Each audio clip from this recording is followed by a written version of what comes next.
Combien de temps peux-tu passer sans t'entraîner avant de perdre du muscle? Aujourd'hui, on va faire le tour de la science sur le sujet en 2 minutes ou presque, pour savoir pendant combien de temps tu peux poser tes entraînements sans perdre de la masse, mais aussi à quelle vitesse tu vas reprendre du muscle après une longue pause.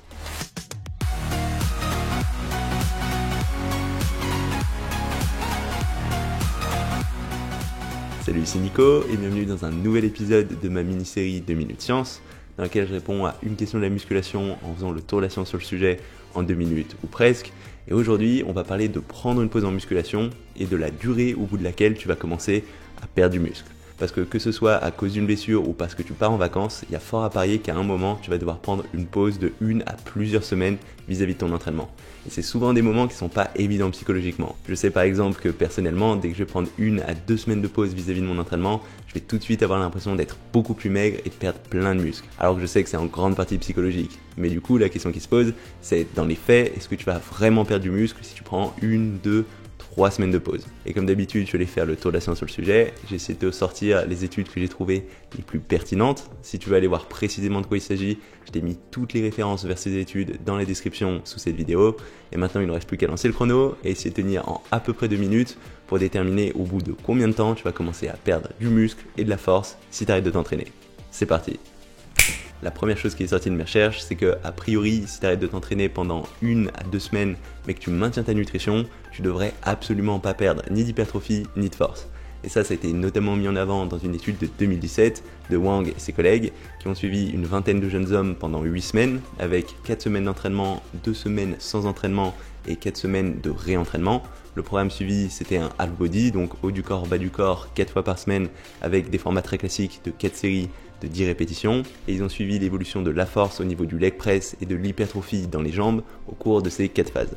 Et ce qui en est sorti, c'est que quelles que soient ces 4 phases, il n'y avait pas de différence significative, que ce soit au niveau de la force ou au niveau de l'hypertrophie. Ça veut dire qu'avec une pause de 2 semaines, a priori, ça change rien en termes de prise de muscle et en termes de force. Mais mieux que ça, j'ai même trouvé des études qui semblent montrer que prendre régulièrement des pauses de plusieurs semaines ou s'entraîner de façon continue, ça revenait exactement au même à la fois en termes de force et en termes d'hypertrophie. Et ça a été notamment mis en avant dans une étude qui date de 2012 de Osagawara et ses collègues qui ont comparé l'impact de 24 semaines, c'est-à-dire 6 mois d'entraînement continu avec un entraînement au cours duquel on enchaînait 6 semaines d'entraînement avec 3 semaines de pause, puis à nouveau 6 semaines d'entraînement, puis à nouveau 3 semaines de pause et ainsi de suite jusqu'à la fin de ces 4 semaines. Ça, ils l'ont fait au développé couché avec 3 entraînements par semaine de 3 séries de 10 répétitions, donc quelque chose de très classique. Et ils ont étudié à la fois la progression en force au développé couché, mais aussi l'hypertrophie, que ce soit dans les triceps et dans les pectoraux.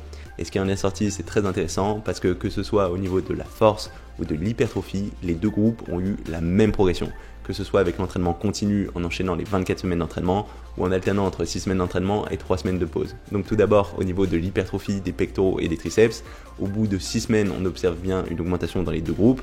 Lors des 3 semaines suivantes, le groupe qui s'entraîne de façon continue continue à progresser alors que le groupe qui prend 3 semaines de pause a une légère régression. Mais quand on regarde ensuite les 6 prochaines semaines où les deux groupes vont s'entraîner, le groupe qui a pris 3 semaines de repos va progresser plus vite que le groupe qui a travaillé pendant ces 3 semaines et au final ils vont se retrouver presque au même point après ces 15 semaines. Et c'est la même chose qui va se répéter jusqu'à la fin des 24 semaines avec encore une fois le groupe qui s'entraîne de façon continue, qui va progresser relativement lentement mais continue à progresser alors que le groupe qui va prendre 3 semaines de pause va régresser légèrement et à la toute fin, pendant les 6 dernières semaines d'entraînement, les deux groupes vont se rejoindre avec le groupe qui a pris une pause qui va donc progresser plus vite que le groupe qui s'est entraîné de façon continue.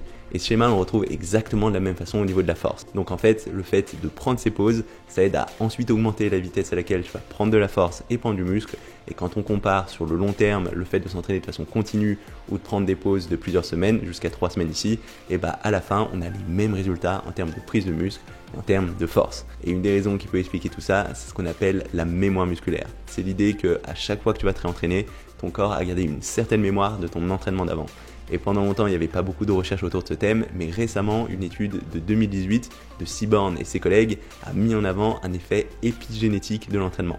C'est-à-dire que le fait de t'entraîner va avoir un impact sur l'expression de tes gènes et que même si tu t'arrêtes de t'entraîner pendant plusieurs semaines et que tu perds en muscle et en force, tu vas garder cette trace au niveau de tes gènes et quand tu vas te réentraîner ensuite, tu vas progresser plus vite que si tu t'étais jamais entraîné. Donc concrètement, ce que Seaborn et ses collègues ont fait, c'est regarder l'expression de différents gènes et ils ont suivi l'expression de ces gènes ainsi que l'évolution de la masse musculaire chez 8 pratiquants au cours de 3 phases. Une première phase de 7 semaines d'entraînement, une deuxième phase de 7 semaines sans entraînement et une phase de réentraînement de 7 semaines. Et ils ont observé une prise de muscle à la fin de la première phase d'entraînement, ce qui est naturel, une légère perte de muscle à la fin de la deuxième phase sans entraînement et ce qui est plus intéressant, à la fin de la troisième phase de cette semaine, une encore plus forte prise de muscle par rapport à la première phase.